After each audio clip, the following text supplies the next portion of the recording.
सर्वप्रथम मैं माँ सरस्वती को वंदन करता हूँ। तत्पश्चात आप सभी को नमस्कार, जोहार, अभिनंदन। बिरसा सीरीज के इस प्रैक्टिस सेट को हम लोग लगातार आगे बढ़ाते हुए आज के इस सेशन में प्रैक्टिस सेट नंबर 6 को देखने वाले हैं। सो चलिए सेशन को प्रारंभ करते हैं। पहला प्रश्न है, देखिए, मुंडा भाषा किस समूह से संबंधित है? मुंडा भाषा की बात करते हैं तो ये आप लोग का एस्ट्रो एशियाटिक से संबंधित रखता है। इसी के अंतर्गत संथाली भाषा, हो भाषा भी एस्ट्रो एशियाटिक के ही अंतर्गत आता है। इंडो आर्यन की बात करते हैं तो इसके अंतर्गत जो झारखंड में 4 क्षेत्रीय भाषा है, खोरठा, नागपुरी, उर्माली, पंचपरगनिया, ये इंडो आर्यन के अंतर्गत में आता है। नेक्स्ट बात करते हैं द्रविडियन, तो इसके अंतर्गत जो उरांव जनजाति की कुड़ुक भाषा है और सोरिया पहाड़िया और माल पहाड़िया की जो मालतो भाषा है, कुड़ुक भाषा और मालतो भाषा, ये दोनों द्रविड़ भाषा समूह के अंतर्गत आता है। तो इस प्रकार भाषा समूह की बात करते हैं, कुल झारखंड में 3 भाषा समूह हैं। अगला प्रश्न है, झारखंड का भौगोलिक क्षेत्रफल कितना है? झारखंड का भौगोलिक क्षेत्रफल बात करते हैं तो 79,714 वर्ग किलोमीटर। कहीं पे ये 79,714 वर्ग किलोमीटर भी देखने को मिल सकता है। क्षेत्रफल तो 79,714 वर्ग किलोमीटर। पूरे भारत का बात करते हैं, झारखंड पूरे भारत के क्षेत्रफल का झारखंड का जो भूभाग है वो है 2.42%। क्षेत्रफल के दृष्टिकोण से 15वां नंबर पे आता है। झारखंड का कुल क्षेत्रफल तो 79,714 वर्ग किलोमीटर है। यहाँ का ग्रामीण क्षेत्रफल की बात करते हैं तो 77,922 किलोमीटर स्क्वायर ये ग्रामीण। शहरी क्षेत्रफल है 1792 किलोमीटर। क्षेत्रफल की जब बात आई हुई है तो सर्वाधिक क्षेत्रफल वाला जो जिला है वो है वेस्ट सिंहभूम, जहाँ का जो क्षेत्रफल है वो है 7224 किलोमीटर स्क्वायर। न्यूनतम जो क्षेत्रफल है वो है रामगढ़ जिला का, जहाँ का क्षेत्रफल है 1341 किलोमीटर स्क्वायर। थोड़ा क्वेश्चन को यदि यहीं पे डिफ़िकल्ट बनाया जा सकता है इस प्रकार, सबसे ज़्यादा क्षेत्रफल तो है पश्चिमी सिंहभूम और इससे हल्का सा जो कम है वो गुमला जिला का है और इससे हल्का सा कम है रांची जिला का। तो क्षेत्रफल की दृष्टि से सबसे बड़ा जिला बोलेगा तो पश्चिमी सिंहभूम, दूसरा सबसे बड़ा जिला बोलेगा गुमला, तीसरा सबसे बड़ा जिला बोलेगा तो रांची। ठीक उसी प्रकार रामगढ़ सबसे छोटा जिला की बात करते हैं तो वो है रामगढ़ और इससे हल्का सा बड़ा है आप लोगों का लोहरदगा जिला और उससे हल्का सा बड़ा है पाकुड़ जिला। तो ये कम से कम 3 जिलों का नाम हमें याद रखने हैं। क्षेत्रफल ही बात आ चुकी है तो पता होगा झारखंड राज्य का गठन बिहार राज्य से अलग करके किया गया है। तो बिहार के 45.8%, राउंड फिगर ये 46% भूभाग को काट करके झारखंड राज्य का गठन किया गया है। अगला प्रश्न देखिए, अच्छी प्रजनन क्षमता की उम्मीद और बेहतर कुटुंब के लिए झारखंड में निम्नलिखित में से कौन सा त्यौहार मनाया जाता है? तो वो त्यौहार है जावद त्यौहार। हलपुना त्यौहार माघ महीना में। सरहुल झारखंड का सबसे बड़ा जनजातियों का त्यौहार, फूलों का त्यौहार के नाम से भी जाना जाता है। इसमें सरय जो सखुआ राजकीय वृक्ष है झारखंड का, उसके फूल की महत्व होती है। सरहुल को अलग अलग जनजाति अलग अलग नाम से पुकारते हैं, संथाल, उरांव, मुंडा और खड़िया जनजाति। संथाल इसे बा परब के नाम से पुकारती है, उरांव इसे खद्दी के नाम से पुकारती है, मुंडा इसे बहा परब के नाम से और खड़िया जनजाति इसे जाड़कोर के नाम से पुकारती है। अगला प्रश्न देखिए, झारखंड की सीमा कितने राज्यों को स्पर्श करती है? झारखंड की बात करते हैं तो ये इस प्रकार का झारखंड का मैप देखने को मिल जाएगा। इधर आप लोगों का बिहार राज्य के साथ, इधर उड़ीसा के साथ, इधर पश्चिम बंगाल के साथ, इधर छत्तीसगढ़ के साथ और यहाँ पे एकमात्र जिला जो कि गढ़वा जिला वो यूपी के साथ। अब कितने राज्य हो गए? 5 राज्यों के साथ यह सीमा बनाता है। बिहार के साथ झारखंड के 10 जिले, वेस्ट बंगाल के साथ भी 10 जिले, उड़ीसा के साथ 4 जिले, छत्तीसगढ़ के साथ 4 जिला और यूपी के साथ एकमात्र जिला गढ़वा जिला यहाँ पे सीमा साझा करता है। पूरब से पश्चिम की यदि हम लोग बात करते हैं इस प्रकार की लंबाई की, तो वो है कितना 463 किलोमीटर। और यदि हम लोग उत्तर से दक्षिण की बात करते हैं तो वो है 380 किलोमीटर। ये कम से कम हमें याद रखने हैं। अगला प्रश्न है, देखिए, निम्नलिखित स्थानों में से झारखंड में बाबा बैद्यनाथ मंदिर कहाँ अवस्थित है। बाबा बैद्यनाथ मंदिर की बात करते हैं तो यह देवघर जिला में अवस्थित है। 12 ज्योतिर्लिंगों में से एक, 51 शक्ति पीठों में से एक इसे माना जाता है। अंतिम संस्कार के लिए उपयुक्त यह स्थान है। गिद्धौर राजवंश के जो 10वें राजा थे, राजा पूरनमल, उनके द्वारा 1514-15 ईस्वी में इस बैद्यनाथ मंदिर की स्थापना की गई, निर्माण किया गया। और भी वहाँ पे कुछ मंदिर है जैसे कि तपोवन मंदिर, युगल मंदिर, युगल मंदिर को ही नौलखा मंदिर के नाम से भी पुकारते हैं। पथरोल काली मंदिर, ये भी देवघर जिला में ही अवस्थित है। गिरिडीह की बात करते हैं तो हरिहर धाम, जिसे झारखंड धाम के नाम से भी जाना जाता है, ये गिरिडीह जिला में ही अवस्थित है। गिरिडीह जिला यूं ही प्रचलित है पारसनाथ पहाड़ी के लिए आप लोगों का। टैगोर पहाड़ी, जो मोराबादी पहाड़ी के रूप में भी जाना जाता है, वह झारखंड के कौन से शहर में स्थित है। टैगोर पहाड़ी, जिसे मोराबादी पहाड़ी के नाम से भी प्रख्यात है, वो किस जिला में अवस्थित है, तो वो रांची में अवस्थित है। कहाँ पे? रांची में। रामगढ़, जो कि स्थापना वर्ष के दृष्टिकोण से देखा जाए तो सबसे अंतिम 12 सितंबर 2007 ईस्वी को इसका गठन किया गया। साथ ही साथ खूंटी जिला का भी गठन 12 सितंबर 2007 ईस्वी को किया गया था। और ये झारखंड राज्य के गठन के बाद जिलों का निर्माण किया गया। संथाल परगना क्षेत्र को अति प्राचीन काल में क्या कहा जाता था, तो संथाल परगना को नरी खंड, और 2 नाम याद रखना है, कांकजोल, जंगल तराई, तो 3 नाम से जाना जाता था, नारी खंड, कांकजोल और जंगल तराई के नाम से। निम्नलिखित में से कौन आदिम जनजाति है। अभी वर्तमान में झारखंड में कुल जनजातियों की संख्या बात की जाए तो कुल जनजातियों की संख्या 33 है, जिसमें कि 25 प्रमुख जनजाति और 8 आदिम जनजाति। अब अंतिम जनजाति का नाम पूछा जाता है आप लोगों का यहाँ पे, 31वीं जनजाति, 32वीं जनजाति और 33वीं जनजाति। तो 31वीं जनजाति का जो नाम है कंवर है, 32वीं जनजाति का नाम है कोल और 33वीं जनजाति का नाम है पुरान जनजाति। ये जो कंवर और कोल है, इसे 2003 में जनजाति का रूप इसे दिया गया था। बात करते हैं आदिम जनजाति की, यहाँ पे बोला गया है तो वो हो जाएगा कोरवा जनजाति। आदिम जनजातियों की कुल संख्या कितनी है? 8 है।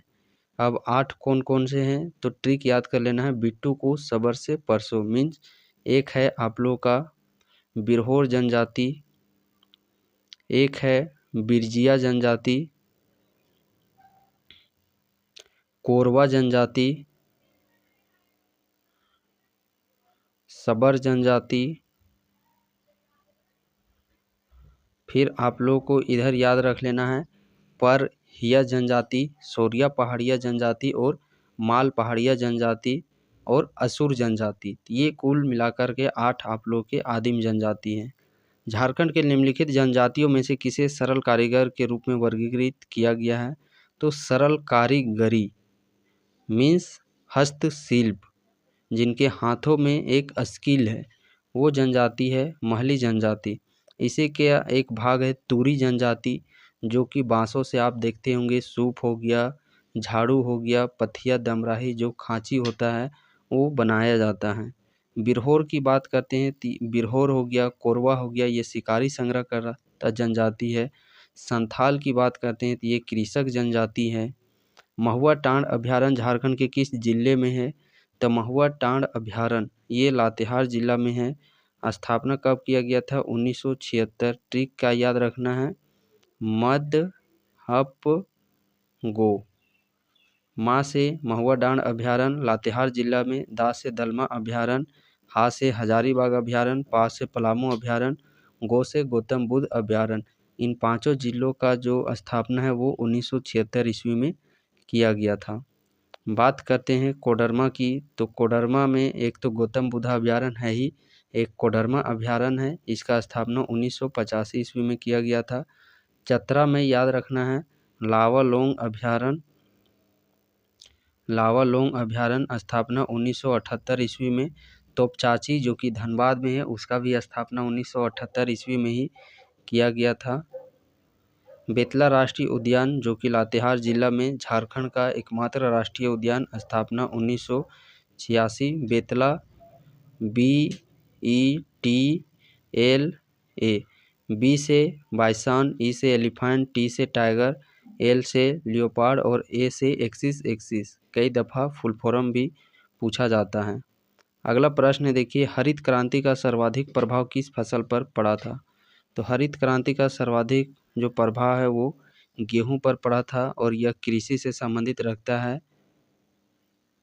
श्वेत क्रांति वर्गीज कुरियर उसके जनक थे, जो कि दुग्ध उत्पादन से संबंधित रखता है। हरित क्रांति भारत में जो इसके बात करते हैं हरित क्रांति के जनक भारत में, तो MS स्वामीनाथन और पूरे विश्व स्तर पर नॉर्मन बोरलॉग थे।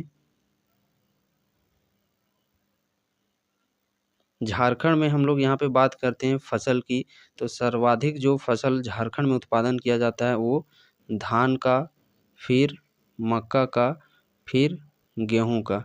ये सीक्वेंस 3 याद कर लेना है, धान, मक्का, गेहूं। ये झारखंड की प्रमुख उत्पादन के तौर पर फसलें हैं।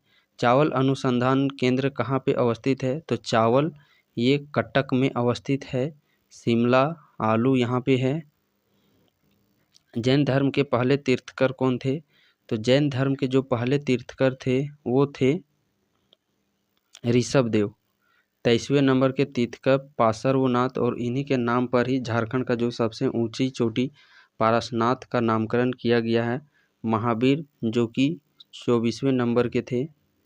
अगला प्रश्न है, भाषाई आधार पर सर्वप्रथम किस राज्य का गठन किया गया था? तो भाषाई आधार पर सर्वप्रथम आंध्र प्रदेश राज्य का गठन किया गया है। प्रारूप समिति के अध्यक्ष कौन थे? प्रारूप समिति के अध्यक्ष डॉक्टर भीमराव अंबेडकर थे।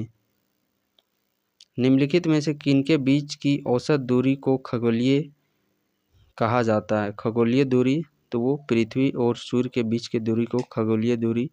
कोबाल्ट 60 आमतौर पर विकिरण चिकित्सा में प्रयुक्त होता है, क्यों? क्या उत्सर्जित करता है? कोबाल्ट 60 गामा किरणें इससे उत्सर्जित होती है।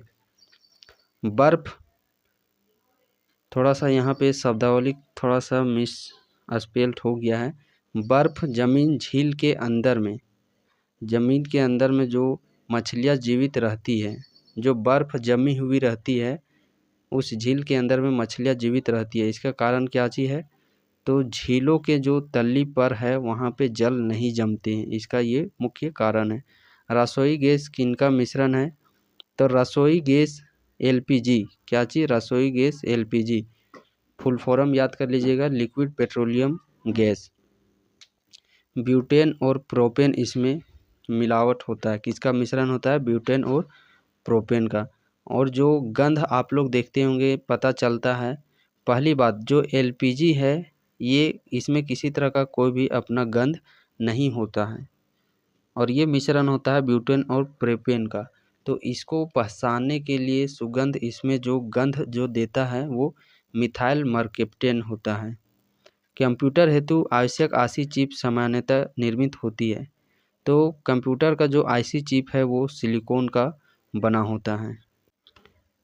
आज का प्रैक्टिस सेट में क्वेश्चन किस लेवल का था, फीडबैक ज़रूर दे करके जाइएगा, और अपना स्कोर भी हो सके तो वो भी कमेंट सेक्शन में ज़रूर शेयर करके जाइएगा।